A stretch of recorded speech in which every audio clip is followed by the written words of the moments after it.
Hey everyone out there in YouTube land, Dan here from the Geekcast Radio, the Comic Concierge, talking to you about some more comics. I've been doing a lot of Marvel refresh reviews, and I thought I would go a little bit different and actually talk about some DC, specifically the Man of Steel #1, as Brian Michael Bendis is now in DC full time. This is his first full issue of Superman. He had his first issue in Action Comics 1000. He had a story in the DC Nation Zero. Now this is his new weekly series that's going to be basically kind of establishing the Brian Michael Bendis mythos of Superman, which will then launch into, I guess, Action Comics and Superman once this ends in 6 weeks. So a lot of build up. If you read a DC comic, every DC comic had Bendis is coming. So they've been building up for some time. I get it. It was a huge announcement when he came over, and people wondered who would he write, what would be the character Brian Michael Bendis would take over. And still there's still stuff being announced about different books and lines he's launching, but this is a first issue, full issue of his Superman Man of Steel. And the question is, well, how is it? Is it any good? And I think so. I liked it. If you removed Brian Michael Bendis's name from this book, would I enjoy? Like, would this be a big deal?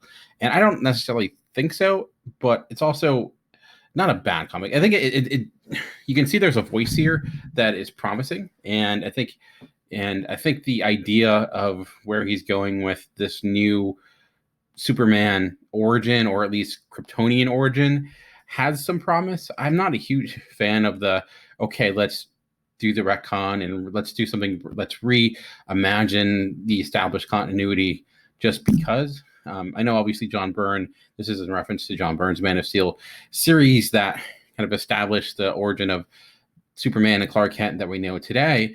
And now Bendis is coming in and thinking, okay, now let me put my spin on it. And my ultimate question is, why? Is there a need for it? And, DC is kind of strange right now. If you actually look at the Superman books, which I think have been quite good, there is kind of they're trying to merge the New 52 with the classic Superman, and we're still not really sure how things are going on with, like why Rebirth happened is even 2 years later, there's a lot of questions still unanswered. Superman's continuity has been, we've seen a lot change as of late with the Oz effect, for example, where Clark Kent's dad apparently has come back. Maybe it's his dad, we still don't know. How does Dr. Manhattan go on all this? Does this reflect that at all? I don't think so, but it does feel like, in a way, Brian Michael Bendis knew who he was and was like, okay, I want Superman, so let's take off who's on that currently. And not only do I want Superman, I want to put my own spin on it. I want to have my own mark on the character, like some of the past greats have. And I get it. I mean, Bendis has earned his place in comics. He's sold a lot of books. He's written a lot of great books, some not so great books. But I was hoping that this would add in some new life to Bendis. I thought, he had some up and downs near his end of his career with Marvel, although I thought it was actually on the way up with books like Defender. Jessica Jones was hitting all of its strides. But now let's see, like, what can he do with the Man of Steel? And I do like his voice for Superman. It does feel like Superman, which is a weird thing to say, but Superman is one of those characters that's challenging to write, like a Captain America. You could make him too Boy Scouty. You could make him like too quippy. Like, that was my concern. Would he feel like would the voice of Brian Michael Bendis seep too much into this? Would this be hugely dialogue driven with a lot of speech bubbles and just like a lot of just the Brian Michael Bendis humor, sarcastic humor? And I don't think so. Honestly, there's really not much humor in this, all that much. Not that like it needs to be void of it, but for first issue, it's really just putting the pieces, giving an idea what's happening.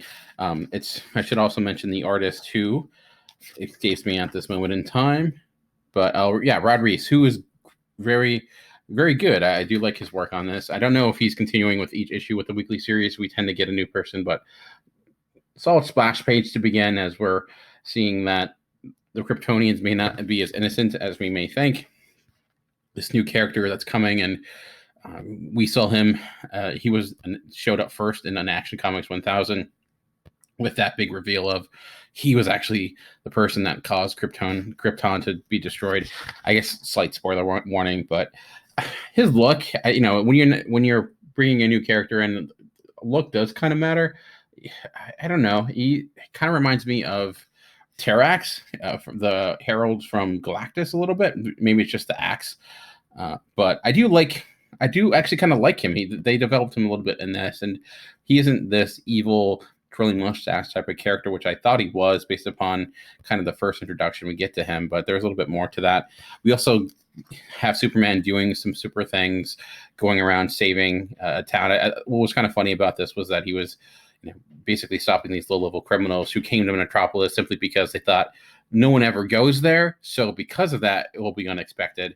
But of course, Superman does what Superman does, and that's flying and saving people. So he's a good guy if you didn't know that. Yeah, but that's a Superman I want to see. Oh, and of course, yes, he has the red trunks again because his underwear has been a very big talking point when it comes to the comics world as of late. But there's also seems to be some arson. There's an introduction to some other new characters. This firefighter that was, I did like her. I'm guessing she's going to show up later.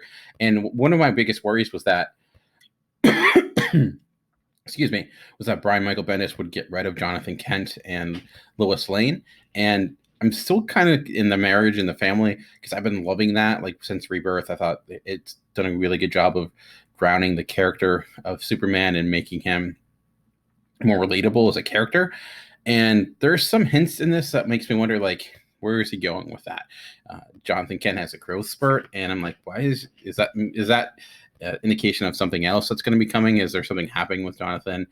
And I thought where it ended was a surprise. Like that pacing of the ending, I thought was kind of odd. It just kind of ended at this reveal. We're not really sure what's happening, but it is a weekly series, so maybe that's the reason behind it. But ultimately, when I picked this up, what I was looking for is does this feel like a Superman comic? Does it stay in line with what you expect from the character? Is Brian Michael Bendis' voice there, but not overt? And I think all those were there. It's not like a huge reveal. I think the big reveal was in Action Comics 1000, where this is more of a rolling things out a little bit slower. Again, not a huge amount of action in this. It's not like one of these first issue where it's groundbreaking or anything like that, which I think is a smart move in a way. Let Brian Michael Bendis tell the story, and this is obviously the long game because this is just leading in to what will be his takeover of Superman with the ongoing action, which is one is supposed to be more focused on Clark Kent as the reporter and one more on Superman, that's what they're billing it as. Who knows if that will actually be what it is when it comes out. But ultimately, I definitely think it's a good book if you're a Superman fan. If you're a huge Brian Michael Bendis fan that doesn't like Superman, I don't know if you would enjoy this, to be honest with you. If the quirks of why you don't like Superman, if he's too powerful or he's not relatable, I don't know if that answers that. Like I mentioned, it does have that family aspect within this that has been there for some time. But if that still hasn't worked for you, I don't necessarily think that what you loved about Brian Michael Bendis will be here as of yet. Who knows if that will change going forward. But if you're, I thought Superman was in a pretty solid spot. I didn't think of all the DC characters, he was one that Brian Michael Bendis needed to come in and save, even though there was that New York Times, I believe, article that's Can Bendis Save Superman? I didn't think he needed saving, maybe just from Zack Snyder. But from the comic book world, Tomasi and Gleason, I think, have been doing a great job since Rebirth, and I was sad to see them end.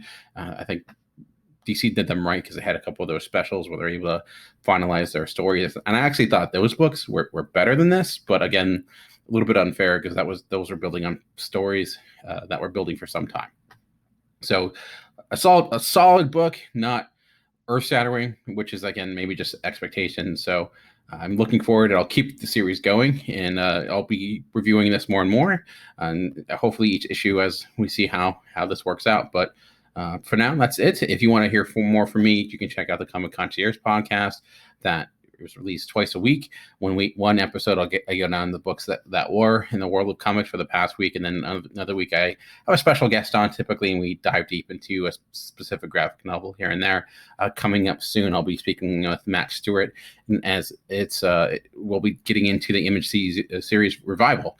And that was an interesting conversation because typically I'm the person referring books. In this case, it was Matt referring the book to me. So it was a nice little flipping of the coin in that instance. But for now, remember that comics are for everyone. The key is finding the right one. Until next time, thanks for watching.